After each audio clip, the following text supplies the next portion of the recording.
Hi, good evening, everyone. Welcome. My name is Guy Sergi, and I'm a Kevin Harrington Student Ambassador here at the Institute of Politics. On behalf of the faculty, staff, and students here at the New Hampshire Institute of Politics at St. Anselm College, I'd like to welcome you all and thank you for joining us at tonight's event. The Institute's mission is to educate, engage, and empower citizens of all ages to actively participate in the civic and political life of their communities and strengthen democracy. The Institute is nonpartisan and does not endorse political issues or candidates. Before we begin tonight, I'd just like to remind you to shut off all cell phones or beepers or anything that makes noise. And following Mr. Issenberg's remarks, we will have a brief question and answer period as well that you can participate in. Without further ado, introducing tonight's speaker is Rachel Duskovich. She's an English major from Greenville, Rhode Island, and a fellow classmate of 2014 and a fellow student ambassador. So, Rachel. Hello, my name is Rachel Duskovich. I'm a junior English major here at St. Anselm College. I'm here to introduce tonight's speaker, Sasha Issenberg. As a journalist for numerous media outlets, Issenberg's articles have been published in Philadelphia Magazine, Slate, the Boston Globe, Monocle, and George Magazine, where he worked as a contributing editor. He also authored the book, The Sushi Economy, Globalization and the Making of a Modern Delicacy in May of 2007, which discussed the relation between sushi and our global economy. Tonight, Issenberg will be discussing his latest book, titled The Victory Lab. The book promises to be an insightful, psychological take on American campaign strategy and its impact on voting practices. There will be a question and answer session following his remarks, as well as a book sale and signing. Now, tonight's event will also be hosted by WMUR's James Pindell. Pindell is the WMUR.com political director and on-air political analyst. He writes a monthly column for New Hampshire Magazine and appears weekly on WGIR-AM to discuss state politics. Now, without further ado, please welcome Sasha Issenberg and James Pindell. Thank you, Rachel, and thanks to St. A's and the Institute and Neil for having me. Like any out-of-stater who comes here to talk politics, I'll pander for a moment and just say how I'm typically on the other end of events here and in New Hampshire listening to other people talk about politics, but as somebody who has been up since the 2000 primary, I've always enjoyed coming up to New Hampshire and talking with folks here about politics and watching it, and I've learned a lot about politics in New Hampshire. So anyway, it means more to me than some of the other places I'll be going and doing this. So I thought I would talk a little bit about how I came to the subject and sort of the major changes that have taken place in political campaigns recently that I think have largely under the surface and beyond the view of the cameras. I may indulge and read a little snippet from the book that I think is reflective of some of the new thinking, and it happens to be something that takes place in New Hampshire, and then James and I will talk and we'll take some questions. I was in this very room, I remember probably for the first time in 2007 with John McCain. I covered campaigns with the Boston Globe at the time. I'd covered campaigns for various outlets, for the last 10, 15 years in various forms. And I covered campaigns the way that most political reporters do. I tried to stay as close to the candidates as I could. I went to their rallies, their speeches, their town hall meetings. I closely watched what their TV ads said. I talked to the people in the campaigns who made the TV ads and were responsible for sort of the big strategic or message decisions. I tried to talk to the pollsters, understand why they thought, to get them to explain some of these strategic decisions. And this is sort of, I think, politics as we see it in the newspaper and on the news all the time. It wasn't until after the 2008 campaign that I realized how much else was going on in campaigns that was beyond my view.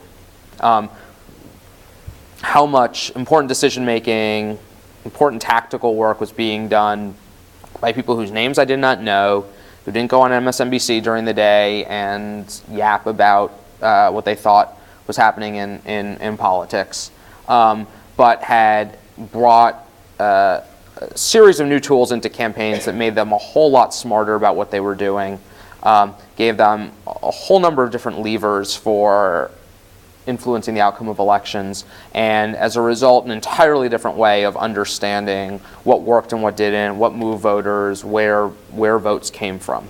And it turns out that there are two core innovations that came into politics, both after the year 2000, and have sort of interlocked in the story I told, I think radically changed campaigns. And it's not a coincidence, I've having gone back and re-reported this, that these things happen after 2000. There are some sort of technical things that happen that I can talk about, but at its core, the 2000 election, which seemed at the time to be a not particularly influential one, seemed like a very low stakes election between George W. Bush and Al Gore. It was a time of peace and prosperity. The immediate aftermath of the election, at least when we talk about it in sort of policy, national terms, is overwhelmed by September 11th, happening 8 months after Bush gets inaugurated.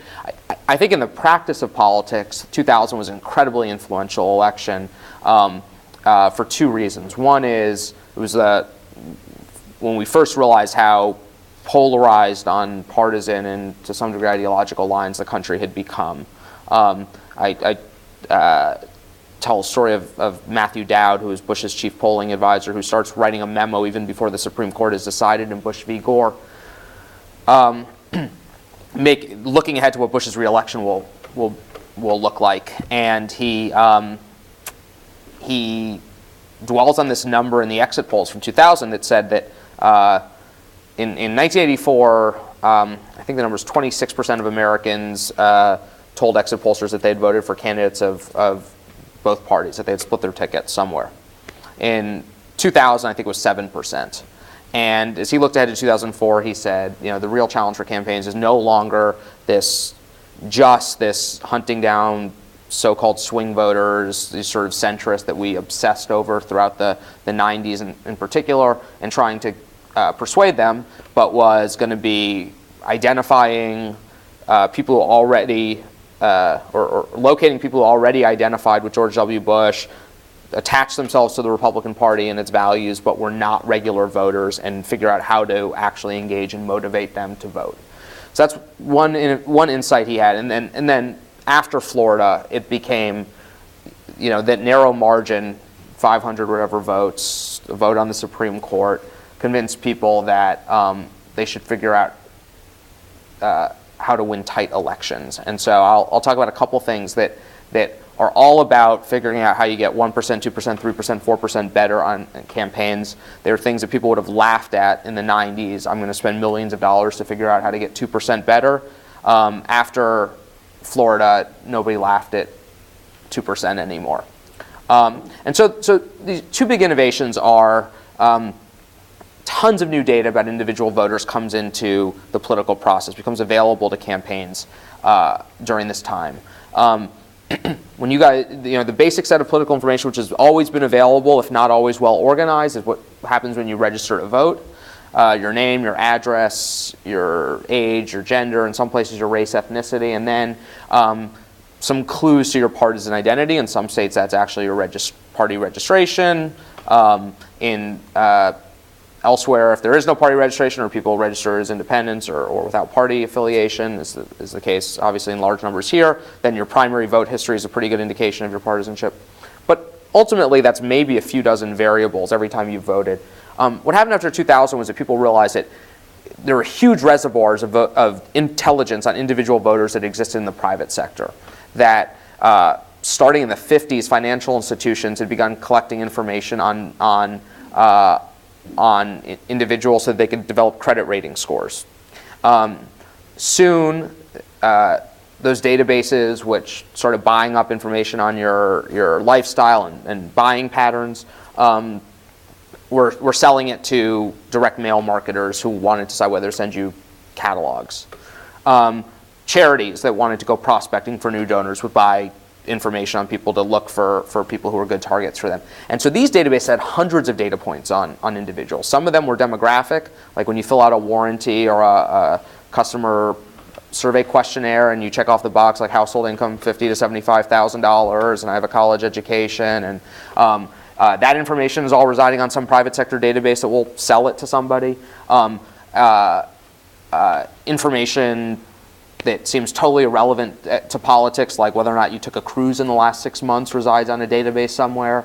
And then things from public records that people just went out and bought locally, like lists of people who had gun licenses or had applied for a permit to build a pool in their backyard. All these things, hundreds of variables existed in these consumer databases. And so what happened was people in politics went out and said, we're going to buy all this private sector information and append it to the voter registration records. And all of a sudden we'll have a large portrait of an individual. And we're also going to go out and instead of just doing polls of 500 or 700 people like we see when a television station or a college or university go out and do public polling, we're going to poll thousands of people so that we're not just getting 9 people with a postgraduate education in our sample, but we're going to get 250 people with a postgraduate education in our sample. And we're not just going to have 2 women over the age of 55 with a postgraduate education, but we'll have 38 of them. And once you start doing that, you can run algorithms, these statistical models that are finding the influence of a lot of different variables on predicting whether somebody's likely to vote for a candidate, have a certain position on an issue. And so this became what people generically call micro-targeting. But what it allowed campaigns to do, and the campaigns now have individual assessments of each of you, how likely you are to turn out to vote. The Obama campaign designs these as scores. It is I think of them as the political world's version of credit scores. It is a percentage, a loan officer at a bank wants a score before they write you a loan or give you a line of credit because they want an assessment of the probability that you will pay off your bill on time, that you'll default, that you'll run up more than $1,000 in charges a month. Political world wants to predict other behaviors of yours. And so the Obama campaign right now has these scores. They're framed as a percentage probability that you will cast a ballot called the turnout score, that you will support Barack Obama. They call it a support score. They have a score of the likelihood that you're pro-choice. And before a field organizer at an office sends somebody out with a clipboard to knock on your door or has somebody make phone calls from a phone bank, they want to consult your score so that they can come up with a very granular idea of whether they should be talking to you and how they should be engaging with you. And what it did was it totally changed the way campaigns thought of the electorate. Before 2000, basically, you were defined by the geographic area in which you lived. If you lived in an overwhelmingly Democratic area, often Republicans wouldn't go there because the likelihood was that you were a Democrat and those margins weren't worthwhile for them. Or the big demographic categories that we see in polls: women, college graduates, Latinos, rural voters. Now campaigns will group together voters across those demographic categories because they share political attributes, not because they share just obvious demographic attributes. The other big innovation that took place in campaigns, at the same time that campaigns were getting this sort of new way of assessing voters individually, was finally a tool to measure cause and effect, to know what worked in campaigns. And in 1998, 2 political scientists at Yale University go out and do a field experiment, which was a radical thing to do in political science. The other social sciences, especially economics, psychology, had been earlier to adopt these randomized control trials. They're basically designed like drug trials, pharmaceutical trials. Except in this case, voters were their guinea pigs, and instead of giving people drugs and placebos, they were giving them doses of political communication, of direct mail, of phone calls, of knocks on the door. And then you can go back, and they were trying to see what you can do to change somebody's likelihood of turning out. And so you can go back afterwards, and you can check the public voter records, and you can see whether somebody who got a phone call voted at a higher rate than somebody who got a get out the vote reminder by mail. What this allowed campaigns to do is to cut through this haze that I know we both deal with, which is we have no idea what happens in campaigns or why. And usually we as journalists and the public by extension is subject to the whim of whichever consultant or campaign operative tells us the best story about what worked. So, why did John McCain win New Hampshire in 2008. If you talk to the person who organizes town hall meetings, it's because he did more town hall meetings than anybody else. If you talk to people who did his TV ads, it's probably because his TV ads were better than anybody else's. If you talk to somebody else, it's just about the demographics of the state. And we have no real way of independently assessing this. Polls, as public polls, are very crude tools for understanding movement. There's going to be a debate Wednesday night. If Mitt Romney moves 4 points by Sunday, is it because of the debate, or because there's new economic data that's moving people, or because something happened in Libya that's changing people's opinions? We'll have no way of knowing that. When you go out and you do these experiments, you actually can isolate cause and effect on very small interactions. And suddenly people in politics realized that this was a promising tool and a threatening tool, because one, they could finally start to figure out what they were spending on that worked. And if you're a consultant or vendor that's sells a lot of services to campaigns, it's, oh my God, we can be audited. They can figure out what actually works. And over a few years, campaigns sort of went through all this testing comparative effectiveness stuff. Is one phone call better than a knock on the door? 2 phone calls better than 1 phone call? If you're going to call somebody on the phone, you should do it the day before the election or the Friday before the election. And after a few years, basically all this stuff had been tested. And then a guy comes along, and this is just lead me to this thing I'm going to read, named Todd Rogers, who was at the time I'm going to introduce you to him, was a graduate student in behavioral psychology at Harvard. And he had been around campaigns, been around politics. He'd worked at a polling firm briefly, but his real thinking about politics was shaped by the literature in behavioral psychology, and particularly by a guy named Bob Cialdini, who started in the 1980s writing often about how we as consumers make irrational decisions because we're bad at sizing up situations, and that we have all these internal biases that are just sort of innate to human behavior, and that if they can be identified, either marketers can take advantage of them, or people can learn to make adjustments to deal with them.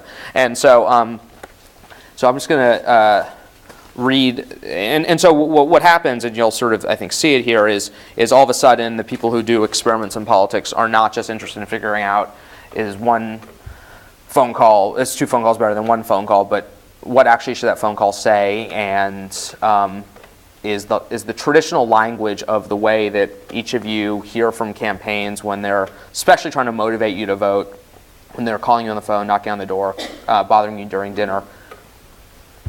Does that language make any sense for the way that voters' minds actually work?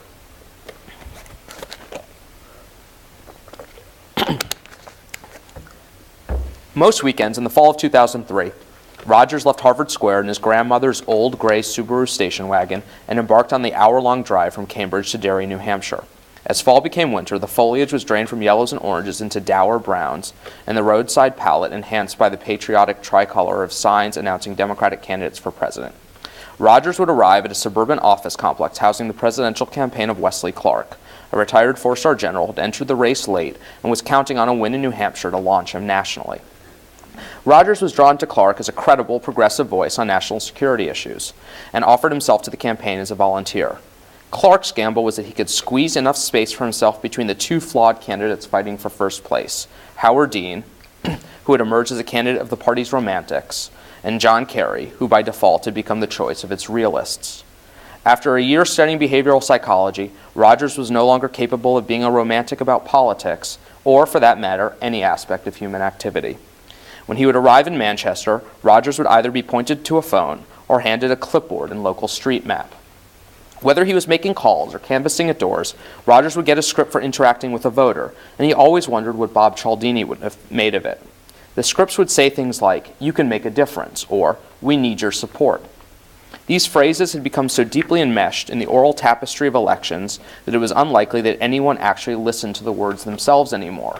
But Rogers did, and he heard a begging whimper on behalf of a lonely cause. This was the same tone the hotels had used when they beseeched guests not to be part of the problem. This was an experiment about getting people to reuse their towels instead of having house cleaning pick them up every day. not to be part of the problem, before Cialdini came along and showed them experiments that demonstrated people would rather fall in line with something already popular. The previous spring, Rogers had written a paper for one of his professors, Mac Bazerin's classes, that applied what Cialdini called social norms to voter turnout. Cialdini had found repeatedly that what he described as injunctive norms, you should not litter, were less effective at changing behavior than descriptive norms, few people litter. Perhaps, as political scientists had always assumed, voting was a different type of activity from reusing one's hotel towels, in which case the calls to civic duty might resonate with their audience. But what if the motivation to vote came from the same place that determined human decision-making in other spheres where people had a clear choice, like what to buy or how to spend their time? Rogers saw a chance to piggyback an experiment onto the tens of thousands of voter contacts that Clark's volunteers would be doing in the last days before the late January primary. He was introduced to a campaign official who eventually contacted Rogers with good news. The campaign would let him conduct his experiment in the run-up to the New Hampshire primary. Rogers plotted an experiment to measure if a Cialdini-esque voting is popular spiel would prove more successful at motivating voters to turn out than the usual "we need your support" appeals. He drafted a pair of scripts that reflected different approaches and developed a plan to randomize the call sheets and walk lists assigned to volunteers, leaving a control group that would get no contact at all. I jump ahead and describe a little bit about the experiment, and it ends up sort of going bust for reasons outside of his control. And then Rogers sort of sets out to try this thing again after Clark is out of the race. And ends up pairing with the political scientists to plan an experiment that they're going to run in in New Jersey's gubernatorial election the next year in 2005 to test this. Rogers first had to prepare the terrain. That summer, he visited the Democratic National Convention in Boston and with a clipboard prowled the corridors of the Fleet Center looking for party operatives. He ended up surveying 50 of these, quote, self-identified experts in voter mobilization, as Rogers later identified them with as much sarcasm as a dissertation would permit, to ask whether they thought it would be more effective to use a message that warned that turnout in a coming election was expected to be high or low. The survey had no statistical power, the sample was too small, and it had not been assembled randomly. But Rogers thought he was on the cusp of undermining a matter of standard political practice, and before he destroyed that conventional wisdom, Rogers wanted to enshrine it for the historical record. He was benchmarking the opinion of so-called experts, so after he disproved their wisdom, none of them could say, duh, we knew that all along. Rogers knew his research path was putting him on a collision course with the political professionals he began to describe as shamans. From his psychological training, Rogers instinctively resisted the idea that the decision to vote was a self-interested choice described by political scientists. Instead, he thought of it as a self-expressive social behavior. He didn't visualize the mathematician in the privacy of the voting booth, coolly calculating how to maximize his democratic utility, or the accountant attaching a price to civic engagement. He wondered what happened to that person the days before and minutes after casting a ballot, about interactions that brought shame or pride or a desperate need to fit in. For Rogers, this seemed like a modest intellectual breakthrough, just taking a behavioral science understanding of how people conform to the behavior of others and applying it to politics, as he said. As a result, Rogers ignored the fine demographic distinctions that consume many working in politics, and instead focused on questions that went deeper into what he considered the universal human condition. Were there things campaigns could say to people that, regardless of their ideology or background, would nudge them to the polls?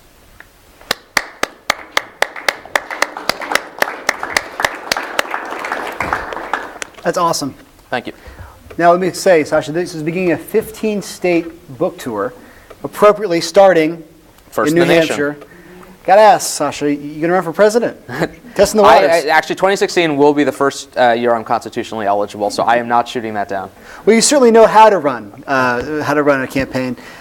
One thing that we talked about this a little bit before, but it really struck me about this book is you mentioned there's one of these jaw-dropping moments. So I'm sitting there, I'm like, oh my, there's no way.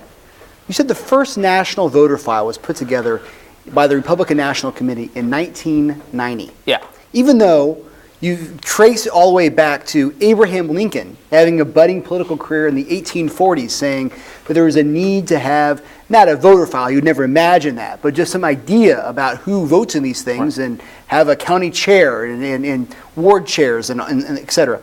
Why did it take, with all the incentive of the United States presidency, yeah, Why did it take 150 years to go from just the idea from Abraham Lincoln to actually putting together a voter file? So what Lincoln got, which I think everybody who's worked actually at sort of ground level in campaigns gets, but I think is very rarely reflected in media coverage, is that the most important skill of politics is counting votes. We talk about this on the floor of the Senate, counting votes, but there's a basic sorting mechanism that a campaign needs to do. They do it at the beginning, and it's you figure out who's definitely going to vote for you, so you don't have to talk to them. You figure out who's never going to vote for you, so you don't talk to them. Probably the most important thing, you'll never hear anybody talk about this, but the most important thing campaigns need to do is figure out who they're not going to talk to.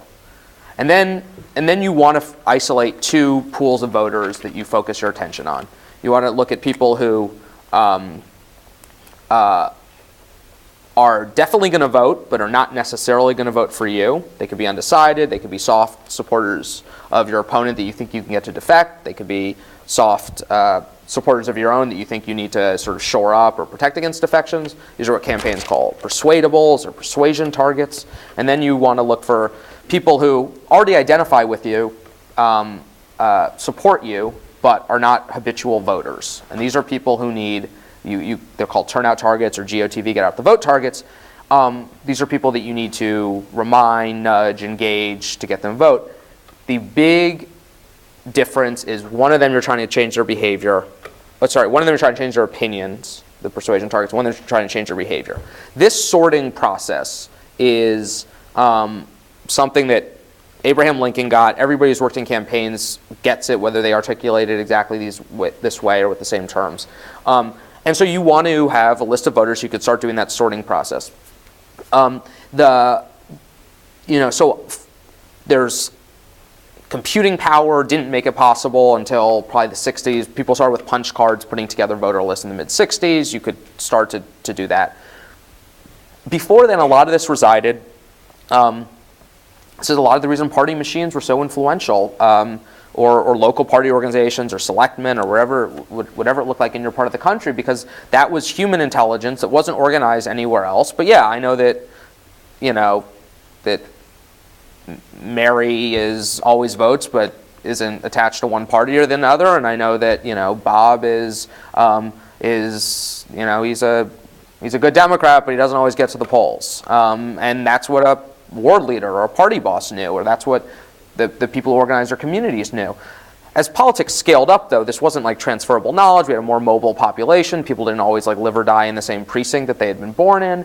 And so there was a huge incentive to organize this and also to collect, this thing that campaigns do when they have a phone bank or they send somebody to knock on the door. They're data collectors. This is what volunteers are. It's an unromantic way to talk about it, but that's most of what campaigns use people for, is to identify voters. Usually this information is really transitory in a campaign. Somebody writes it down on a clipboard, they use it to make the next list of people that you're going to walk to, and then the clipboard gets thrown out, gets put in a filing cabinet after November, everything goes in a dumpster.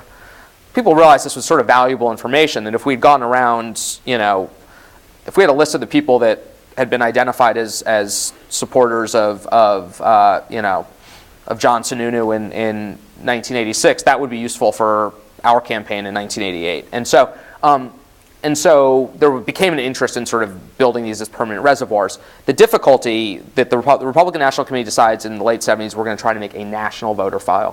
One of the big challenges is that every state had their own laws, and in a few states, and we're in one of them, every town had their own laws, had their own practices for keeping voter records, and in talking to people who were simply trying to put together a list of New Hampshire voters, the stories they would hear about going into somebody's living room and seeing it handwritten on a legal pad, the list of voters, or who voted in a certain election, or on a blackboard in somebody's law office, or I heard enough stories that we in journalism call too good to check about both in Maine and New Hampshire voter registration records being kept on tree bark.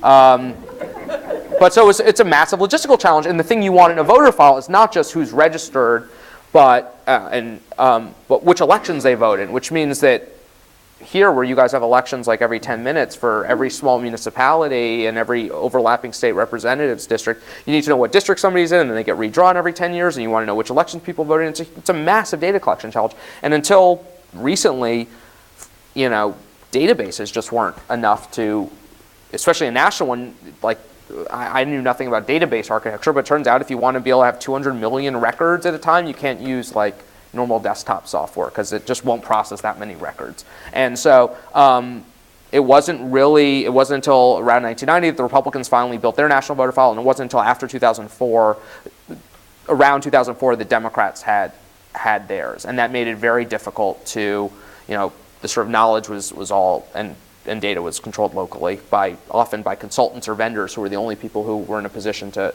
actually make and maintain these things because they would sell them. Let's talk about the 3 steps that are the most basic when it comes to campaigns. Getting people registered to vote, right? Persuading them to vote for you, and getting them out to vote. Yeah. How, using data, what's the way you use data to do those 3 basic things? So we've gotten a lot smarter in the last decade or so, the time I'm writing about the first and the third part of that. Persuasion is still, by and large, a mystery. How people make up their minds, how they change their minds, what you can do is, people are starting to get tools, figuring out how to translate this experimental stuff to persuasion, but that's a mystery. And it's one of the reasons why, as I was saying earlier, I'm highly suspicious if you go on, if you see somebody on TV later this week talking about how the debate is going to change people's minds, because we have no clue how it happens. What we do know is, one of the big changes in registration was when you match up this, this, as I was describing, that you had these sort of voter files that have registration records, and then you go out and you buy commercial data. The commercial data covers all adults in the United States, because This is, you were describing in the book, this is what companies would do if they want to sell jeans. Right. They would go buy consumer data. Yeah, I'll go buy a list of people who, have ordered from J. Crew, and then I'm selling women's jeans, so I'll cross-reference that so that I'm finding women who are between the ages of 18 or whatever. And I have a campaign that's targeted at urban women, so then I'll get people in census tracts that are like this, right? That covers non-registered voters too. What people in politics call voting age population, what people in marketing call like the people we sell stuff to. So it turns out that you could take one list and you match it to the other list, and the people who are on the voting age population list who aren't registered are your registration targets. And it turns out that you know everything about them except how they would be registered to vote and in which primaries they would vote in. So you could start actually extrapolating what they look like politically. And that means that you can go out and more or less find the people you want to register, especially through the mail, but also through phone calls or knocking on their door, which tends to be inefficient, but theoretically works. And you can just try to register them. And so this old model of, I'm going to set up a card table outside the supermarket, and whoever wanders by is going to pick up a registration form, which is a very noble thing to do. I think the League of Women Voters does great work, like registering random people on the street. If you're running a Democratic campaign, it's not particularly good business to go stand in front of a supermarket anywhere near here, because maybe 55% of the people you'll register will vote Democratic, which probably is not a good set of margins to play with, and at best you've wasted a whole lot of time registering Republicans. So the radical change to think about registration is we have people the unregistered are no longer a mystery. It used to be that the registered people we knew about because they were on the file, and then unregistered people were people who sort of wandered up to somebody who was trying to register them. So this is a huge change, and the people who are most advanced at this go out and do highly targeted registration drives, often basically putting together lists of people who share predicted political attributes or behaviors and go out and try to get them on the books, and then use a lot of this behavioral science stuff in the mail that comes along with the registration form to encourage people to register. And then turnout, the big shift after 2000 is campaigns are spending more time and are much more refined and sophisticated about the things that they use to mobilize voters. So spoiler alert, this experiment leads to, this experiment's done in New Jersey and Kentucky in 2005 in governor's races, is now been repeated. It turns out that you can take two sets of facts about the same election. You could say more people, a voter turnout in the 2010 gubernatorial, this is probably true, who knows. In 2010 turnout in the gubernatorial election in New Hampshire was the lowest in history, or you could say more people voted in the 2010 gubernatorial election in New Hampshire than any other in history. And because of population growth, it almost always turns out to be true. Because of population growth and like declining rates of civic engagement in midterm elections, it's almost always true. And you could randomly assign these messages to people, and the people who hear that it was higher than it ever was before voted a higher rate. And this is now in canvassing scripts, certainly across the left and used to some degree on the right, where now I guarantee you, if you're a regular voter and you're somebody's turnout target, when you get a call or a visit the weekend before the election, one of the things that they will tell you is, we expect a lot of people to vote this year. They have no idea whether or not this is true. They don't care whether or not this is true. It doesn't really matter, but they're playing games with your mind. Another thing they'll do, most likely, definitely the Obama turnout scripts have this. A lot of the groups on the left use it. Somebody will say, James, Tuesday's election day. What time do you plan to vote? Right. And you'll say, 9 o'clock. And I'll say, what were you doing before? And you'll say, well, I was home, or I was getting coffee. And where will you be coming from? I'll be coming from home.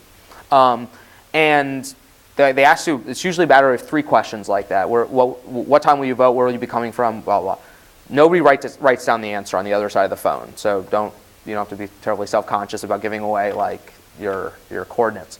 It is an exercise that behavioral psychologists call plan making, implementation intentions. It has been demonstrated in all sorts of other areas, recently translated to politics, sort of confirmed through these experiments, that if you get somebody to mentally rehearse a future activity, basically walk through the steps in their head of what I will do, how I will do it, visualize themselves doing it, they are more likely to follow through on this action. And so, all of there are dozens of these basically behavioral science, behavioral psychology concepts that have been translated into politics. Most of them, after they've been tested any number of times, replicated, have become pretty widespread. And it gets to the central conundrum of American democracy, which is, unlike some countries, voting is not compulsory here. There's no penalty if you don't. And we spend a lot of time wondering, why are there so many people who don't vote? A better question might be, why are there so many people who do vote? It takes a lot of time. It's not clear what you get out of it. The chance that you influence an election is like really nil. But we're starting to learn that there are social, psychological benefits that are related to this. And in their way, each of these sort of behavioral psychology approaches plays with some idea of the social dynamic, the public-private part of voting. And so that has made campaigns, and when they have all this data, to be much more refined about knowing who they should try to mobilize, much smarter about turning out their voters. So data becomes proprietary and becomes something that a number of people really want to hold closely to. There's a lot of money to be made. There's a lot of trade secrets here. I'm going to ask you a question you're only going to get asked in New Hampshire. There's a great line in there from someone we know very well named Ray Buckley, who makes the argument that one of the reasons why there wasn't this collaboration was because national parties, I'm quoting him, I believe, national parties would screw state parties on data. Talk about that dynamic. Yeah. This is, the Democratic Party has always had a more sort of fractious relationship between state parties and national parties than Republicans have. I mean, it comes down to things that are kind of boring, like historically, or the Republican National Committee has paid the salary of the executive director of a state party, so there's a lot more leverage. But one of the most valuable things that a state party, especially on the Democratic side, has is this voter file. And it's not just the list of voters, but it's all of these updates of that often, and especially in states like New Hampshire, were assembled at great cost. And it's a collection of all this past activity. I don't have my notebook from whatever that interview was with Ray that I did, but the New Hampshire voter file is contacts going back to like 1988 And primary or something. candidates who wanted to buy it this year had to pay something like $75,000. Yeah. And in New Hampshire and Iowa, it's the most lucrative thing that they have is selling a voter list, because one of the terms, I know this is explicit in the terms of the Iowa Democratic Party for their caucus goer list, which is a little different because they actually control the process, but is that candidates have to return all of their contacts. Same here. Candidates who basically, buy the list have to return all of their contacts. So you go with the updates. With the updates that they did from calling them. Yeah. So they did all the work. So there'll be 10 candidates who run in 2016. They'll all buy the list, and they'll know every last person that Bill Bradley's canvassers talked to in 2000. And that's really useful information because primaries are. And I think we underappreciate this too in campaigns, how radically different primaries are from general elections. The biggest predictor of how anyone votes in a general election is what party they're with. So all of this data, everything else, like whether or not you have a pool or a gun license or are pro-choice or whatever, is like filling in 20% of the picture, and 80% of the picture is, are you a Democrat or Republican? And that means either your registration or sort of behaviorally if you vote in primaries. And there are people who don't have those clues, and so in those situations, you need to fill in the picture with other things. But in primaries, they're obviously everybody's the same party. The distinctions between the candidates on issues is tiny. And so finding very slight fault lines in the electorate is really important. And so in primaries, the party list is often the only source of real good intelligence. So for candidates, we'll go back and look at sort of analogous elections and analogous candidates to figure out who they should be targeting, and is a way in some states for a party chair. Its parties will endorse and have an endorsed candidate in the primary, and one of the things that they can give their endorsed candidate is, here's the party voter file. And if you're the non-endorsed candidate or you're a renegade, and this is a place where I don't know how ongoing these tensions will be, but if the sort of Ron Paul faction and this is different type level of issue in different states, but if if there's a sort of ongoing battle between the Paul people and the sort of traditional Republican Party establishment in states, one of the things that one of the reasons the Paul folks, if they're being tactical or trying to take control of party organizations, is that there's access to data that cannot be gathered in any other way. And so, one of the themes that comes through the book is how I think that we think of parties as these almost vestigial institutions in American life. And in many ways, parties are less powerful than they were before. And certainly the creation of super PACs and outside groups that are empowered has diluted some of the influence of parties. There's still some things that only parties can do, and one of them is that makes them more valuable than ever is as a repository of this type of data. This hour is going very quickly. Yeah. I want to go through a couple quick ones here, then I want to take some questions. So start to think about what you want to ask. Because of the time, I'm going to sandwich a couple of these. The story really, as you mentioned before, begins in the 2000 election, right? And you talk about how the margins of victory give an impotence and more importance to doing this. And second, the technology is really there to do it. So walk us through 2004, the Bush campaign, right? Which is supposed to revolutionize the way we did micro-targeting. They took some risks. Yeah. And then let's transition to 2008. And what I really want to grab onto for 2008 is you spend a lot of time in the book explaining how Obama world uses all this data and they do the scores, as you mentioned. But you also have this moment where Hillary Clinton is in the room learning about all of this. Yeah. And how is it that the Clinton campaign wasn't the more data-driven campaign, given, remember, it was Bill who had all these collections of note cards over the years of all the contributors. So 2004 and then 2008. So I think that the way to think about this is, innovation is pretty radical in politics because generally consultants and vendors are the dominant players in, at least on the mechanical side of politics, because they have longevity. Often the candidates are more desperate to have a certain consultant work for them than vice versa, which is insane. I'm sorry to interrupt you, but this is the book is called The Moneyball for Politics, and this reminds me of the Scouts. They're the Scouts, Moneyball. right. They're the Scouts. It's the old wise people. So perfectly analogous. Yep. And and they've set up sort of the terms of discussion where they can never lose, and they can never really be blamed for failure, and they can always take credit for a success. And so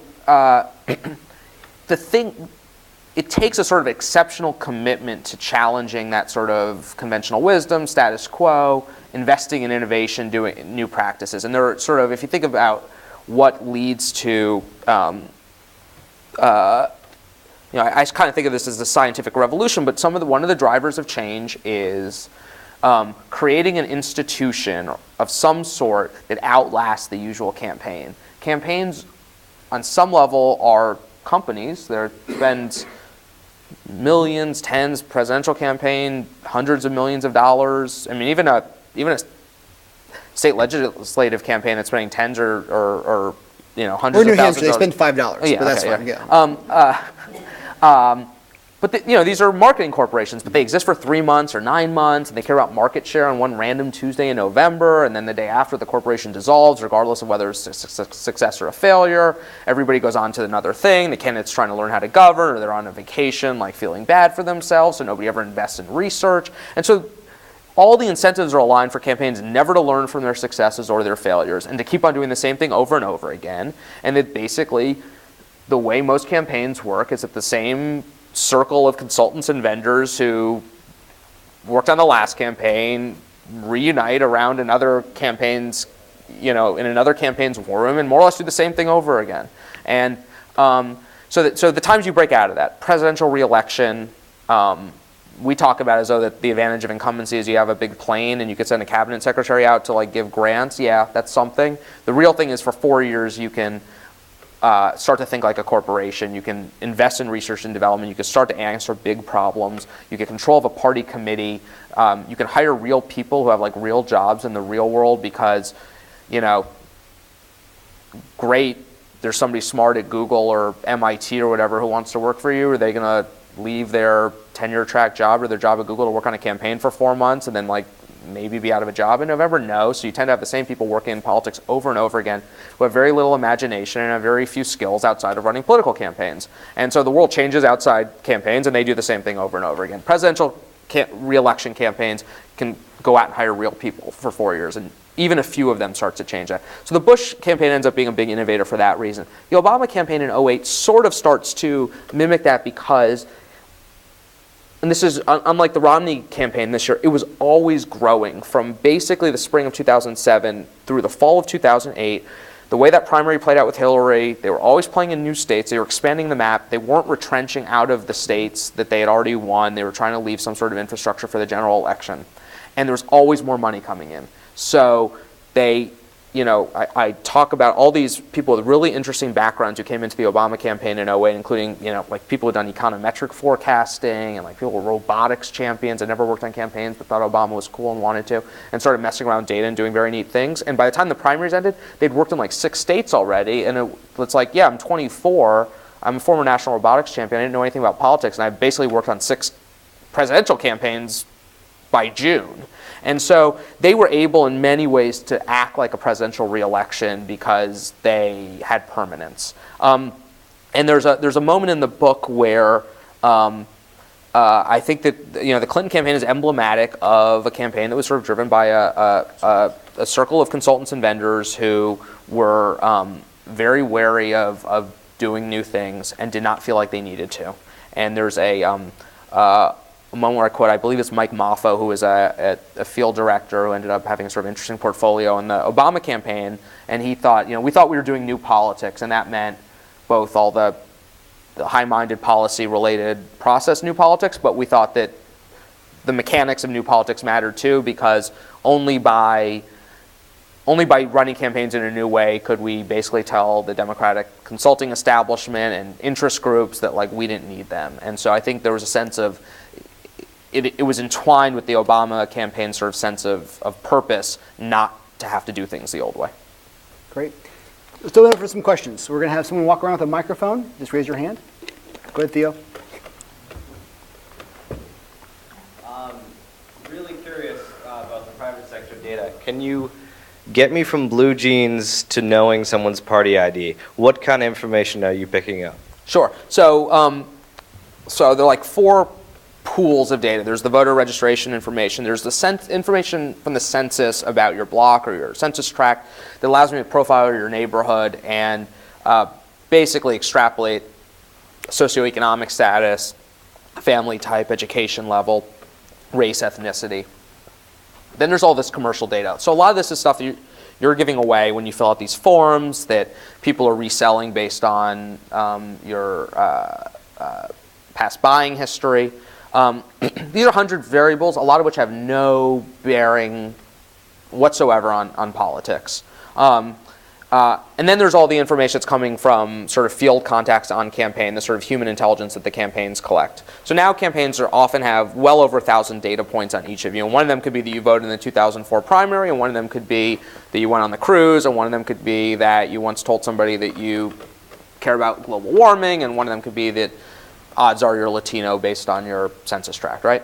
So what they're doing, and then they're running these polls, these large-scale polls. And what algorithms do, and I'm not a mathematician, so I'll explain this to you in the simplest terms in which it was once explained to me. An algorithm is basically a really long equation that weights the relative influence of a long string of variables on a given result. So if the question I'm asking is, are you likely, how likely are you to say that you support Barack Obama? If I asked you right now, I go out and I ask 10,000 people, do you support Barack Obama? I see the attributes that distinguish them.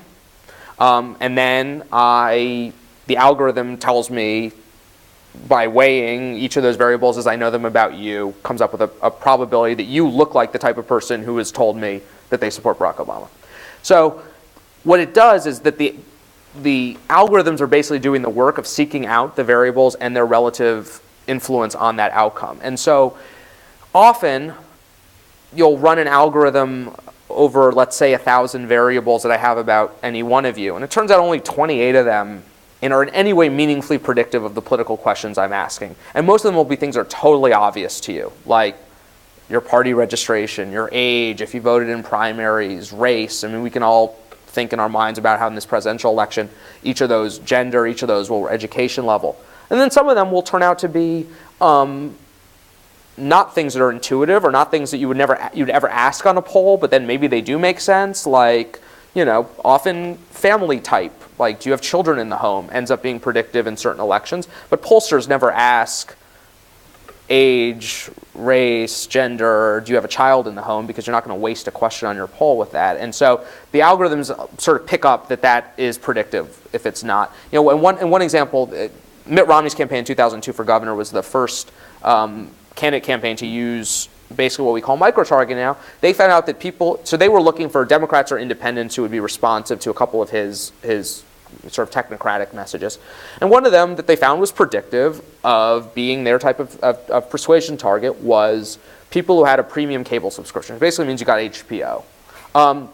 Now, there's something about getting HPO. There's nothing about, like, it's 2002, I don't know, nothing about liking The Sopranos should make you favorable to voting for Mitt Romney. It was actually a very neat way of packaging a type of, like, upscale, suburban, it probably was just a proxy for a lot of other variables, but it ended up being usefully predictive. So in that case, they were able to pull a universe of people for whom that was a defining attribute and send them certain types of mail or interact with them in a given way. But don't worry, because sometimes it doesn't work. Yeah. Remember you have an example of a piece geared to gays and lesbian supporters? Oh, yeah. So this was sort of clever data gone wrong. One of the big challenges has always been Democrats trying to engage gay and lesbian supporters on issues of interest. And so people have sort of played a long game of trying to use demographic variables to figure out who's gay. And so often it'll be some combination of looking for two people of the same gender living at the same address who don't have the same last name, who are within a certain age range that precludes them being a parent and child. And at one point, it wasn't too good to check. I tried to check and I couldn't actually nail down the details, so it's probably to some degree apocryphal, but there's a story that goes around about somebody sent mail to roommates at the Virginia Military Institute, presuming that they were all gay. Another question. Andrew, yep. One of the sub-themes of the book seems to be shame. The word shame comes up a number of different times in different ways. I think you start the book out with a story about kind of ending up with the idea of shame. Is there in your, I don't know, experience or understanding a more powerful driver than the idea of shame? And like your stories about the neighbor letter and things like that, I mean, are those things that are happening in this election that you've seen? I don't know. If you could just kind of talk about that sub-theme. So what Andrew's getting at is the most successful thing that's ever been proven for turning non-voters into voters was demonstrated in this experiment in Michigan in 2006, where a direct mail consultant in East Lansing partnered with these political scientists at Yale, and they sent out a series of letters, randomly signed letters to voters. One of them said something like, it had this threat of outing people. So it said, like, "Dear James, your history as a voter is a publicly available document on file at the County Board of Elections. Here's your history as a voter. You voted in these elections. You didn't vote in these elections. And then here are your neighbors' vote histories. They did vote in the Senate primary. They did not vote in the gubernatorial, just people from the block. Afterwards, we'll send everybody an updated set." And this increased turnout among the people who received it by 20%, which is like well beyond any of these other experiments. And the guy who got it received death threats because he was threatening to out people for being non-voters to their neighbors. And it was an idea. It's called social pressure. It's derived from a large body of work in behavioral psychology, which basically says that people want to live up to the standards, in this case, a sort of good citizenship that they see set by their neighbors. They want to fit in. And so I think that there were a few things going on here. Shame was the sort of mechanism, but I think the idea of social pressure was sort of the underlying dynamic. And so this combination of this really effective tool and the death threats made campaigns very wary of putting their name as the return address on these letters. But everybody knew that it was some sort of psychological dynamic they wanted to harness effectively. And so the way it's basically 5 years of trial and error have gone from the here's your vote history, here are your neighbors' vote histories, we're going to expose you, to something that says something like, "Dear Andrew, according to I could see from public records that you voted in the 2008 election. I want to take the time out for thanking you for being a voter. There's another election coming up, and I hope that afterwards I can thank you once again for being a good citizen." And some people will now put these on letters folded up in envelopes, and it looks like it's a personal letter, but it's still preying on many of the same things. There's this idea, sort of separate related idea of identity salience. We tried this in Hooksett. You had the example of Hooksett. Yes. It was have a party if you vote. Right, and so this was introducing a social dynamic, and everything gets to this idea, I think, that you can play with the sort of social parts of voting. And so in this case, it's letting you know gently that you're being watched. I think that we have this idea that because there's a secret, it's not even an idea, I think we just sort of default to the idea that because there's a secret ballot, that everything about voting is private. It turns out it's not. Who you vote for is private. Nobody knows who you voted for. Whether or not you vote is totally public, and every campaign relies on it all the time. It's what they do to decide who they should talk to. And yet most voters don't fully appreciate that any one of you could go down to, in this case, your town elections authority and find out which of your neighbors voted in the last election. And so campaigns are playing with that idea of letting you know you're watched, except this time they turn it into a positive thing. So it's not shame. It is, I'm thanking you, I'm calling you a voter, I'm reminding you of your identity as a voter, and I'm offering to thank you once again. And so the shame was a sort of entryway, but then it's nowhere near as effective as the original one, but there are also no death threats at the end of it. And people actually, I quote somebody, now canvassing scripts will use some version of that, and it says that actually volunteers like delivering that message because it's a totally positive, encouraging, thankful message of gratitude. And then this experiment that these two guys from Yale ran in 2005, I think.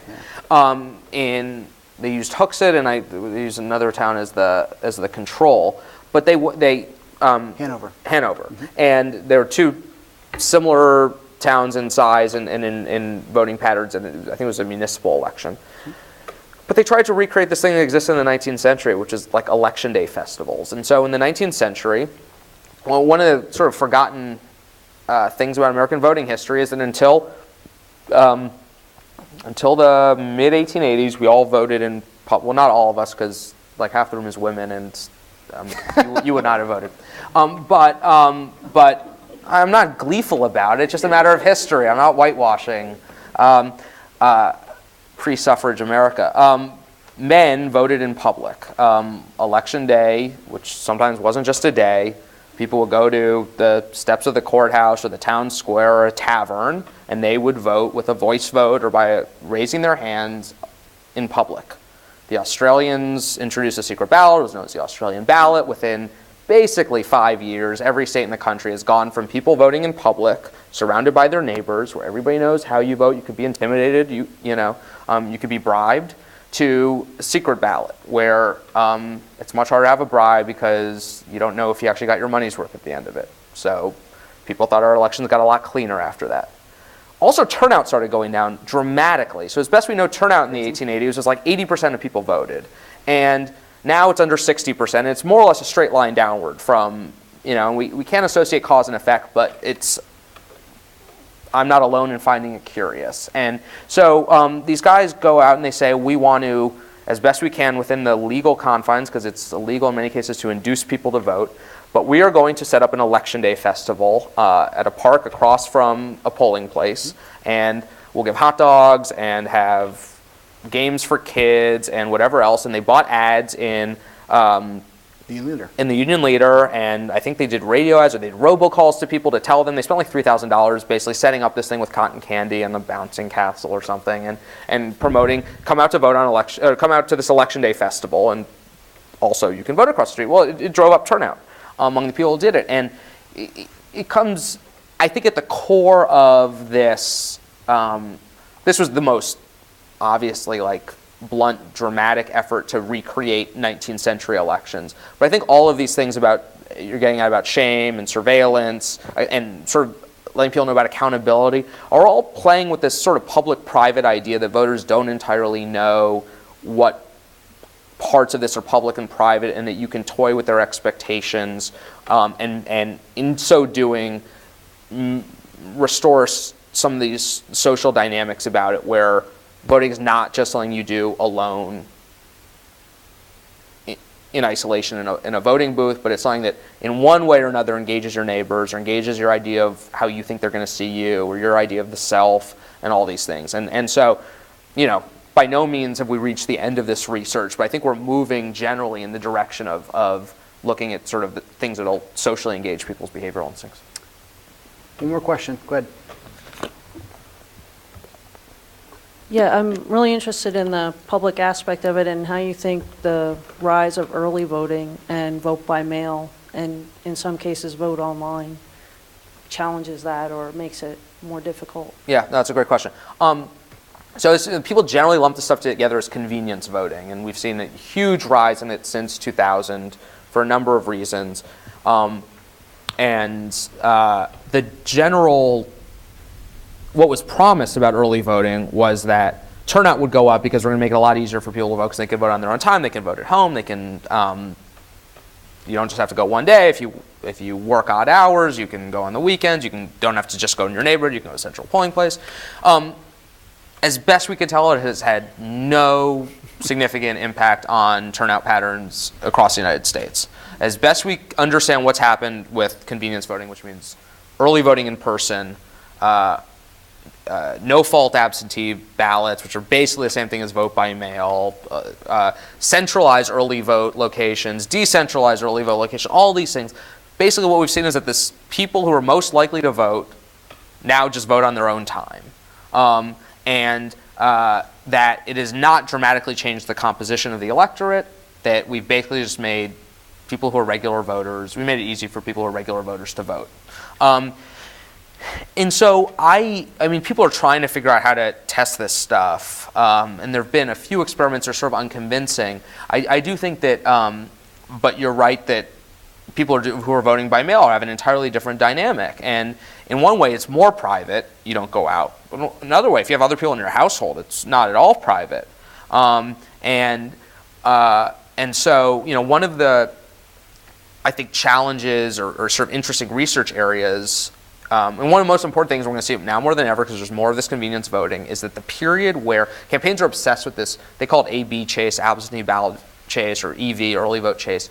And you can, most states will tell you on a given day who has requested a ballot, or if it's gotten a ballot, and who's received a ballot. And so once again, you bump one list up against the other, and you could see people who have a ballot and haven't returned a ballot. This is basically like, here are the people who are in the polling place right now, like, which for a good, well-organized campaign, and on this front, I think both campaigns are, and the Romney campaign showed itself to be very good at this in the primary. It is, if they are people that you think are persuadable, bombard them with persuasion stuff, and if they are people that you see as turnout targets, remind them to complete that ballot and turn it in as quickly as possible, so you can actually basically just lock in their vote so they can't flake on you. So this has created a new type of decision-making space that campaigns are really interested in tactically, and I'm sure people want to find an interesting way to study, but this is a huge focus of campaigns now, is figuring out how to engage people there, and it's mostly people who are in their home and can sort of decide when they want to make a decision. And one of the really interesting areas of research now is what they call householding effects, which is trying to look at the influence of one person's partisanship or political behavior in the house on a spouse or a child. You know, there are assumptions right now in the in targeting that both sides, I know definitely people on the Democratic side think this, that a 20 to 30 year old in a house is, at least from their perspective, from a Democratic perspective, the 20 to 30 year old with no sort of visible partisan leanings is more persuadable by a Democratic message if one of their parents is Democratic than if not. And this is built up on just looking for these patterns in data. But so my guess is if more people are actually voting in home, we're going to see a lot more interesting research about this. And you know, I'll leave you on this. Like, I tell a story. I have 2 chapters on the Obama campaign, and they started buying in advertisements in video games in 2008. And so I don't play video games, but it was the campaign leadership vetoed like all violent games. So there was no Grand Theft Auto or anything, but like sports games were fine. And so like they bought ads in NASCAR games and hockey games where like the advertising in the arena or on the track would be Obama early vote stuff. And the reason they did that was one of the variables that was becoming predictive of people who were turnout targets in early vote states was the presence of a teenager in the household. And so they figured out one way to get into those households was to buy media that went through the teenager. And so I think that campaigns will start thinking about, are there new intelligent ways to interact with people in their homes at the moment they're actually have a ballot in their hand? I want to wrap up with one more question. Yeah. Make it short, but it's kind of an open-ended question. One thing I was struggling with when I finished it was whether or not all of this new way of campaigning, is it good? Is it good? Is it good for our country? Is it good for democracy? This is the short question you're leaving me on? Well, look, I mean, in one sense, right, you could easily say, right, that this data challenges all of the assumptions, or it challenges these consultants who've been around for a while, or these preconceived notions of what's going to turn out people, or what the conversation should be about, and we actually force ourselves to have conversations with people because we have so much more data points. On the other hand, we don't care about a lot of people. in this presidential election, all we care about are 9 states, and all we really care about are a sliver of those 9 states. And so maybe we're only having a conversation with just that sliver of a sliver of a sliver. What do you think? So I'm generally pretty Pollyannish about this stuff. I find these innovations have dramatically humanized our campaigns. I was just over dropping in on the Obama field office in Manchester where they had a phone bank this evening. You guys have seen it more closely than anybody else in America in the last decade. There's been an outpouring of volunteer culture. We saw it around Dean in 2003, around Bush in 2004, around Obama in 2008, seeing it again around Obama, maybe not with the same sense of unbridled enthusiasm, but people giving their time and it being directed towards a person-to-person campaigning, either at doors or on phone calls. This is not just because Howard Dean and George W. Bush and Barack Obama are such amazingly charismatic politicians and have created movements around them. There's a little bit of that in each of those cases. But that's like the supply side argument for why people are giving their time.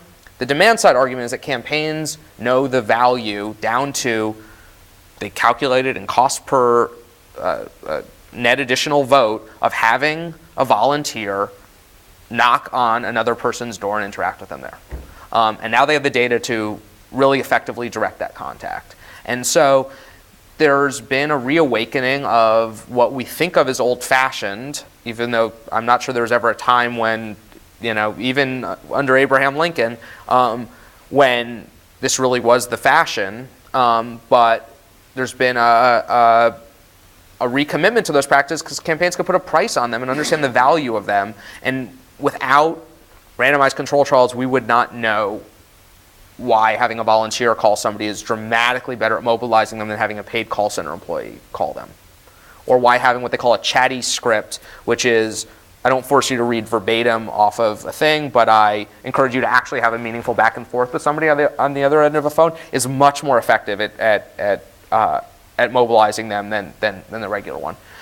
These are all like great things about our politics, and only by, we can write them off as, people are running experiments and you're the subjects. But we're learning a lot more about how the human brain works. It's actually reflective of how the human brain works, and I generally find that cheerful. And then on the data side, there were campaigns that wrote off whole counties of states because it was unfavorable territory and the margins were just bad for them, so the odds were that you were not worth mobilizing or engaging with, or because they just didn't have enough data to confidently know how to engage in that area, and so they just wrote off demographic categories, counties, precincts. Now campaigns feel that they can get to their win number, their vote goals, by finding a community of interest and like-minded people across those categories. So I think that is democratizing.